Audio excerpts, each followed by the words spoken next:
Waycross presents an election forum for Issue 7, Proposed Tax Levy for Colerain Township. When voters go to the polls on November 3rd, they will be asked to consider the following issue.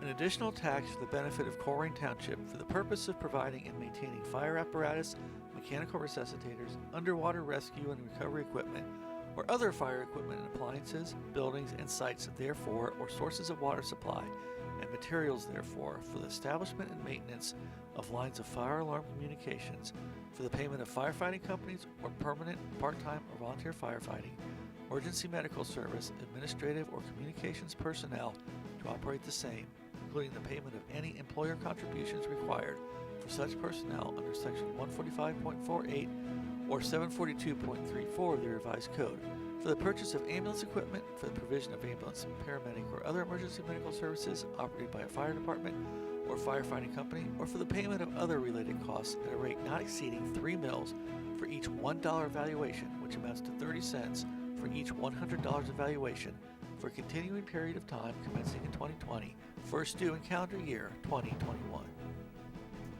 Welcome to yet another Waycross election forum. This forum is for the Colerain Township tax levy for the Fire and EMS Department. I'm Dana Gagnon, Waycross Government Programming Coordinator, and I'm here with Hunter Ellis, who is a student at Xavier University. I'm so glad to be here. Thanks for having me. Thanks for coming. We have with us in the studio to talk about the levy Chief Alan Walls, who is the new Colerain Township Fire Chief, and we also have with us Shane Packer, who is the Emergency Medical Services Captain. Thank you for being in the studio with us. Thank you for having us. We're going to start with a 2-minute opening statement. Okay.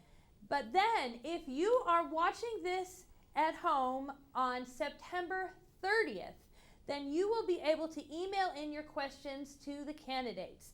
If you're watching this program now live, the email address will show up on the bottom of the screen. And if you are watching live and you want to participate, you must be a Colerain Township resident to ask questions about this Colerain Township levy. When you send your email, please include your name, your street address, and your town.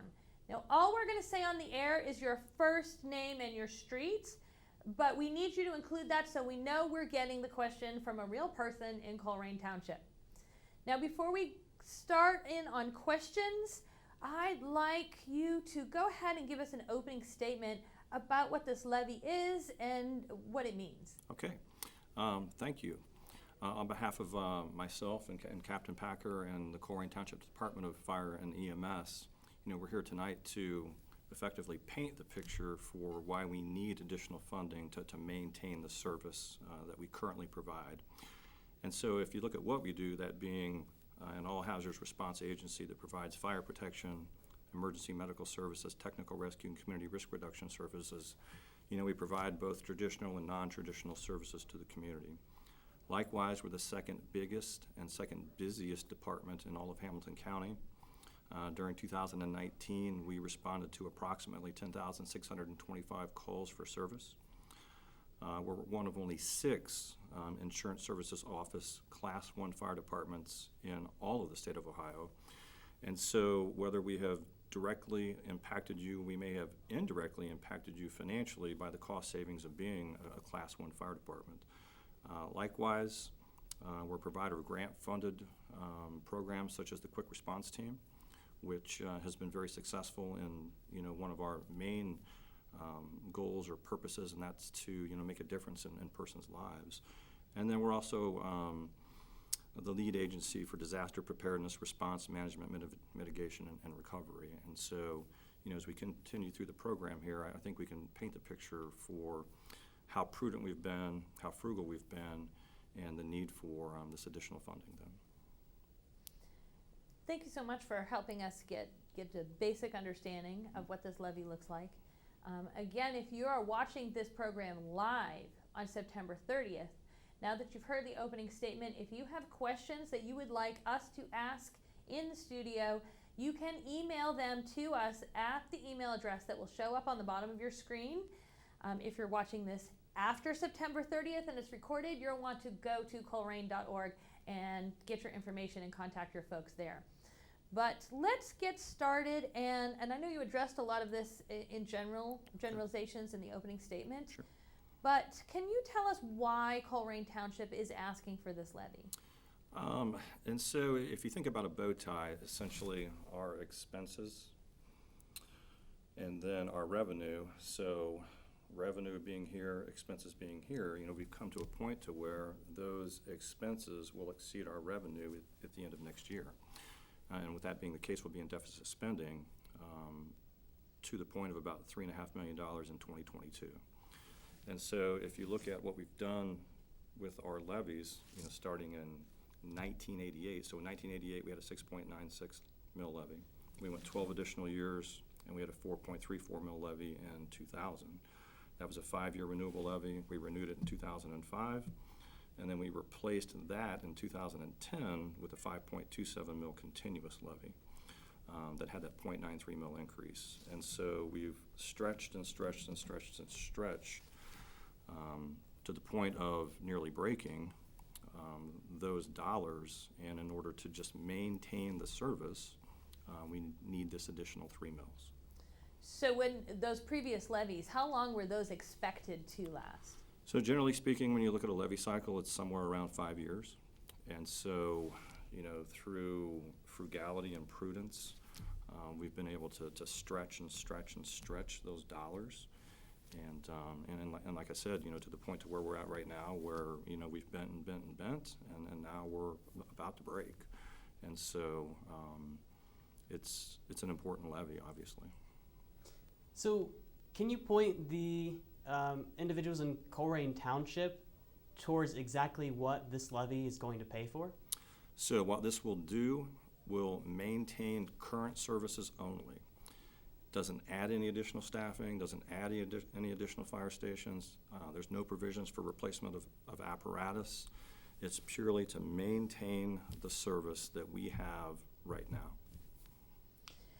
So you've talked about stretching, and I think that some folks may be wondering, gee, I know they've stretched it, but do you think they could stretch those other levy dollars any further? What would you say to that? I would say that we've stretched to the point of breaking next year, and without the passage of this levy, we'll be faced with significant cuts. Okay. Can you, Shane, can you talk about some of the specific services that the fire and EMS services provide? And do Colerain dollars pay for all of these services, or are some of them funded in different ways?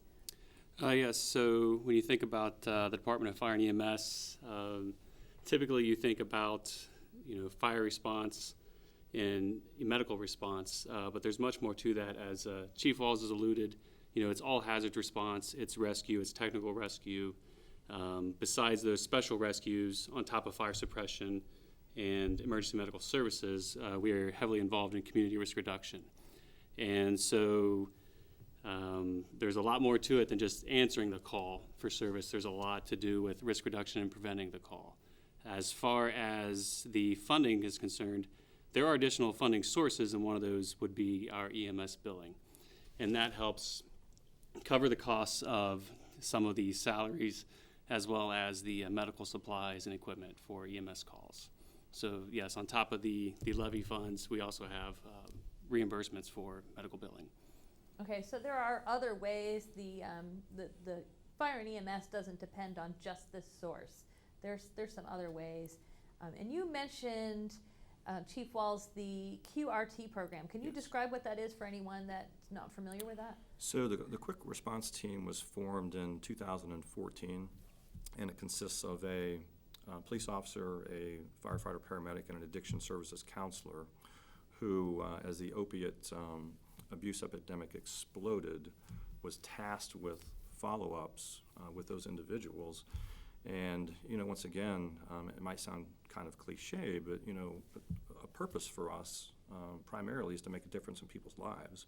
And so when we can have those contacts, get those persons the help that they need, have them get their life turned around, be productive in society, then we truly have made a difference. And so I don't have the number off the top of my head, and maybe Captain Packer can answer that, but it's been significant in the number of turnarounds that we've seen in people's lives with this program. And can I ask how is the quick response team funded? So it is primarily funded by grant funding right now through the state of Ohio. Okay, I think that's important because we're talking about services that are provided through this department. So we now know there's a couple other sources of funding besides just this. Right. So primarily it's levy funds, but we also have our EMS billing revenue. We have grants, and then we have some smaller contracts as well. So primarily though the tax levy. Okay. So is COVID-19 the reason why we need this levy? No. It just so happens that you could say it was a perfect storm of the need for the levy and a worldwide pandemic. And so to say it's solely because of COVID-19, absolutely not. It just so happens that I guess you could say they both couldn't have come at a worse time in the sense that that need for the additional funding, the economic impact of COVID-19 and COVID-19 itself. So by that same token, as some residents might say, gee, I see Colerain Township earmarking CARES Act money. Can CARES Act money solve some of the financial problems that the fire and EMS department might have? So it'll solve a little bit of the problem, but it won't solve the entire problem. And so when you're talking about a $3.5 million budget deficit, it's not pennies, you might say. And so there'll be some reimbursement back to us. We've likewise been able to purchase some much needed face pieces and Lucas devices with that money, which will save us from that expense in the budget, and that was about $120,000 for those two things. But in terms of the overall deficit that we'll have and what CARES would cover just for this year, it's minimal, I guess you could say. Sure, and CARES is one time. Right.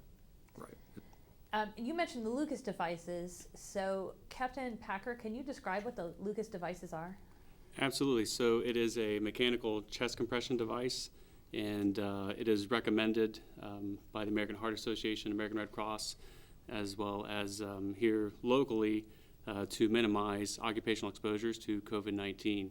So when you think about the occupational exposure to COVID-19 patients, it has to do with the aerosolization during a cardiac arrest event, and that occurs when you're intubating and bagging a patient, breathing for them, and chest compressions and such.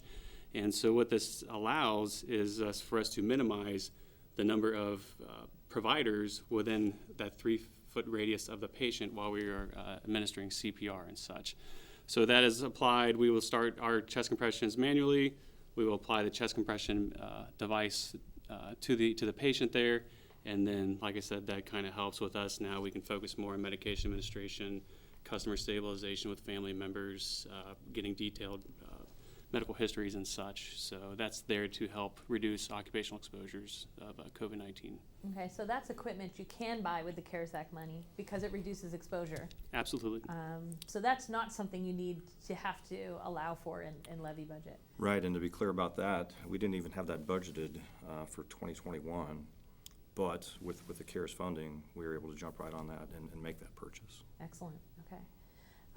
So let's talk the numbers of the actual issue on the ballot. How much is this tax? How many mills is the fire department asking for? So we're asking for 3 mills, and if you look at just an average annual impact, so the township median home value is $123,200, and so that would be $129.36 annually. But for a $100,000 house, you're looking at $105. And so you could kind of move up there then from the $100,000 house all the way up to a $500,000 house, where it would be approximately $525 per year. And so you could break that down into monthly or daily, but in essence, the average median value there of $123,200, it would be $129.36 annually. Excellent, okay, so that runs us a lot of the numbers and gives us a background I'm going to take just a second to say we're past the halfway point. So if you are watching this program and you're thinking, oh, I have questions about this, make sure you don't wait. If you're watching live on September 30th, you can email me your question. I will get it right here on my iPad in the studio, and I'll be able to ask them for you. If you are watching this later on recording, you can go to colerain.org and you can find out all the information that they have put there. They've got contact information for everyone that you might want to ask also. We have a couple more questions for you, though. One of them is, how long will this levy last? So it's forecast to be, once again, a 5-year levy, but depending upon, prudence and frugality, I don't want to sit here and say we'll stretch it 6 or 7 or 8 years, because I can't speak about what things are going to be like in 5 years, but in essence, it's basically forecast to be a 5-year levy. And what is the date that levy will go into effect? So those funds would start coming into the fire department in 2022. One question I'll ask you, because I know it's one that comes up with residents, is some folks will say, gee, how come you have this financial deficit? How come you couldn't anticipate this and stay within the budget? And so what's your answer to that?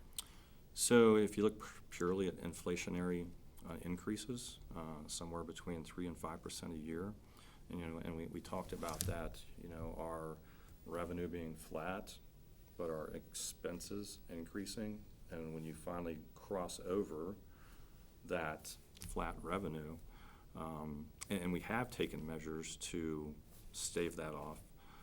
The levy that was passed in 2010 was intended to be a 5-year plan, once again, and so, we've pushed it out to 2020. Once again, I understand, the difficult economic time, but I think if, people really look closely at the service we provide, the value that we bring to the community, how frugal we've been and prudent, I think that, they'll see the value in voting yes for this levy. And I think that brings me to, and I hear this question a lot. I've heard it from trustees, I've heard it from citizens. We see that you need this, we see that it's important, but why now? Well, we are also dealing with, and I know you talked about this a little bit, but how would you directly address Colerain residents that say, why now when we have so much difficulty going on? So why now? In essence, why now? Because if we don't pass this, we're looking at significant cuts then in 2022.